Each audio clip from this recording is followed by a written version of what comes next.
গলিতে যাদের হৃদয় সাদা গৌর ব্যথিত যারা আলো বুঝে না শোনে না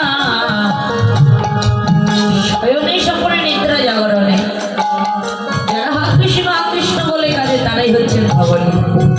আর শাওলি কারা? যারা ৮০ লক্ষ জনে ভ্রমণ করে ৪ লক্ষ মানব কুলে জন্ম পেয়েছি বা এমন সুন্দর কৃষ্ণ বলার মানব কুলে জন্ম পেয়েও যারা কোনোদিন ভগবানের চরণে আত্মনিবেদন করতে না পেরেছে এই জগতে তারাই হচ্ছেন শাবলী। ভক্ত কিন্তু দুইজনের ভাব কিন্তু দুই প্রকার বাবা, দুইজনের ভাব দুই প্রকার। যে ধবলী সে হচ্ছে সক্রিয় কান্তাধার, আর যে শাওলি সে হচ্ছে পরক্রিয়া কান্তাধার। কিংবা এখানে যত ভক্ত বসে আছেন সবার মনের ভাব কি এক বাবা? সবাই কিন্তু একজন এককভাবে একক প্রেমে আমার গৌরাঙ্গ মহাপ্রভুকে ভালোবাসে, বাসে না? তাই ধবলী শাওলি যে ডাকছেন এই ধবলী শাওলির প্রেম ভাবও কিন্তু দুই প্রকার, দুই রকম দুজনের ভাব। যে ধবলী তার হচ্ছে সক্রিয় কান্তাধার, আর যে শাওলি তার হচ্ছে পরক্রিয়া কান্তাধার। বাবারা চৈতন্য চরিতামৃতে প্রমাণ দিলেন কাক আর কোকিল। এই জগতে কাকের ডাক কেমন মা? কাকের ডাক হচ্ছেন কর্কশ, আর কোকিলের ডাক হচ্ছে সুমধুর সুনলিত। চৈতন্য চরিতামৃতে বললেন অরসঙ্গ কাক চোচে জ্ঞান নিম্ন ফলে। এই যে বাবারা নিম্ফল কি কখনো আস্বাদন করা যায়? নিম্ফল কোনোদিন আস্বাদন করা যায় না। ওর আস্বাদন তার তিতাও কি কোনোদিন আস্বাদন করা যায় না বাবা। নিম্ফল যেমন তিতা ঠিক কাকের ডাক তেমন হচ্ছেন কর্কশ, আর কোকিল খাই হচ্ছে আমরা মধুরে। এই জগতে দেখবেন আমফল ফলবার পূর্বে গাছে কিন্তু কিছু মুকুল আসে না মা? ওই মুকুলের বক্ষে কিন্তু কিছু মধু থাকে বাবা। এই জগতে অনেক পশু পাখি আছে, কেউ জানে না সেই মধুর আস্বাদন একমাত্র কোকিল বিনা। কোকিল যেমন জানে আমরা মুকুলের মাঝে কত মধু, মধুর কি আস্বাদন। এই জগতের মাঝে যারা কৃষ্ণ ভক্ত তারাই একমাত্র জানে কৃষ্ণ নামের কতব্যের কত ভক্ত।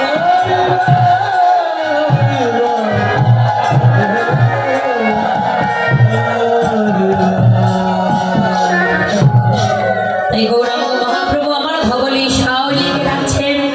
কি দিয়ে ডাকলেন? ওরে সিংহাবেন ওরে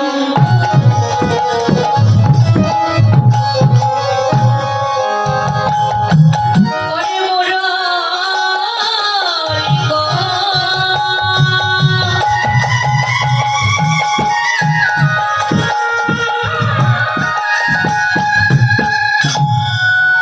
ওরে করে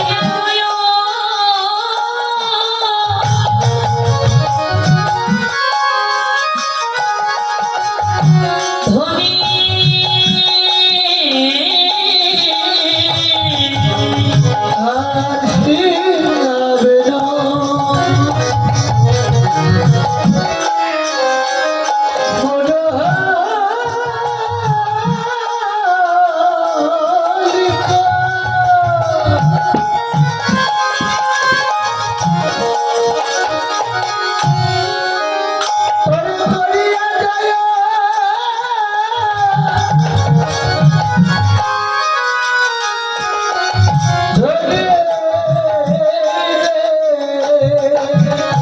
ওরে হইব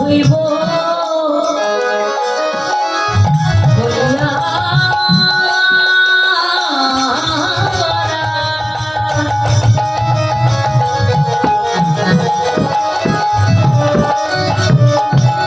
ওরে ফিরায়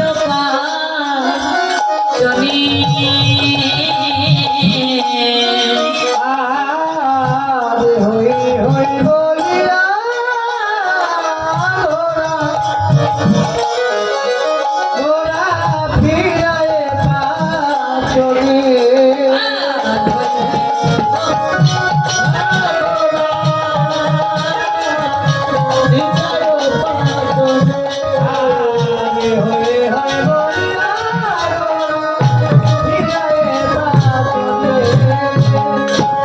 যাদের হই তাদেরই হই,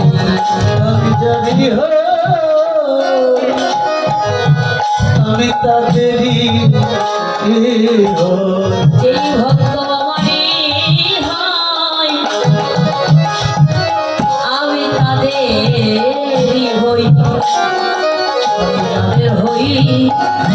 তাদেরই হই। ওরে যে ভক্ত রে, ওরে আমার হায়, আমি যে তাদেরই হায়, ওরে তাদেরই হই। আর হই হই বলিয়া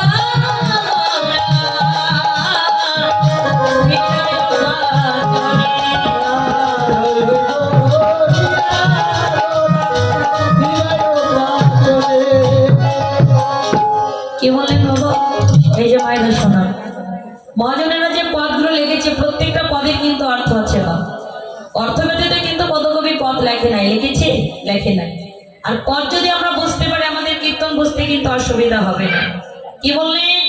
সিংহা বেনু মুরলিক, সিংহা বেনু আর মুরলী গৌরাঙ্গ মহাপ্রভু আজকে বাজিয়েছেন, কিন্তু তিনটা কি একসঙ্গে বাজিয়েছেন মা?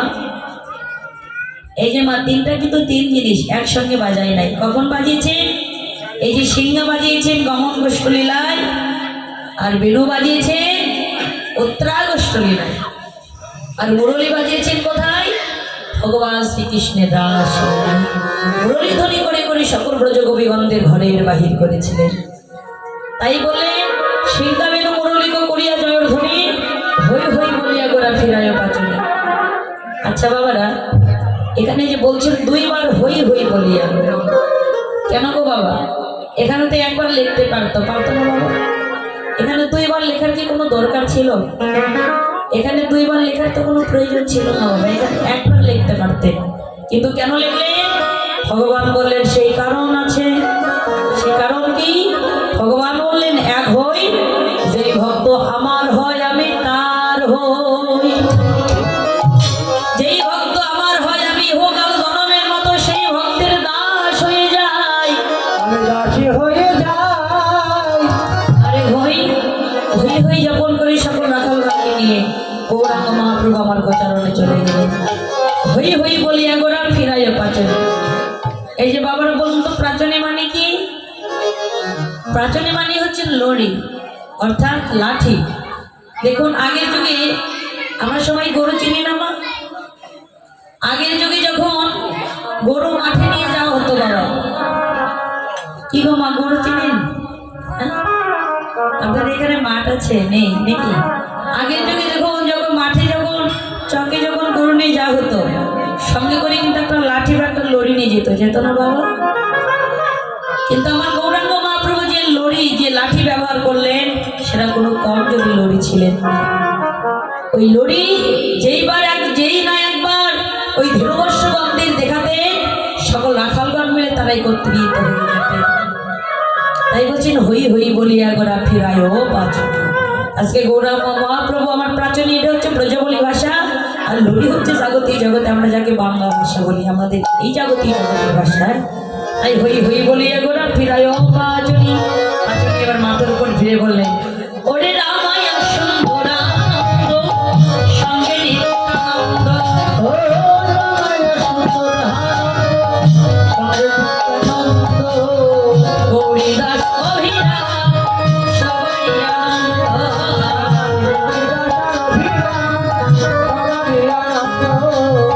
গৌরীদাস অভিরাম সবাই আনন্দ,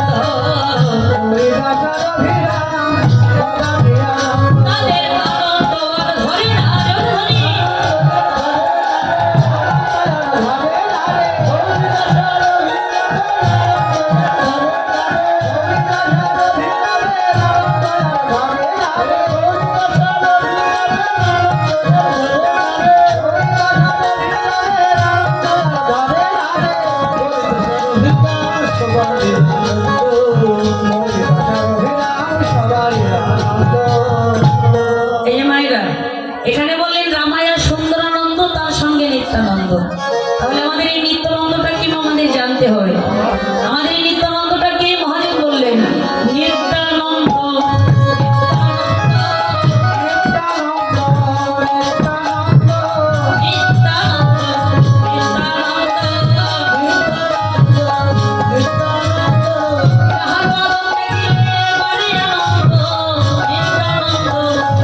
আমি মনে করি কি জানেন, আজকে আপনারা এখানে যত ভক্ত বসে আছে প্রত্যেকটা ভক্ত এক একটি করে নিত্যানন্দ। কেন জানেন, আজকে আপনাদের মতো ভক্তের বদন দর্শন করে আমার ভিতরে যত নিরানন্দ ছিল সকল কিছু দূরে গিয়ে কৃষ্ণের ভক্তির উদয় দিতে উদয় হয়েছে।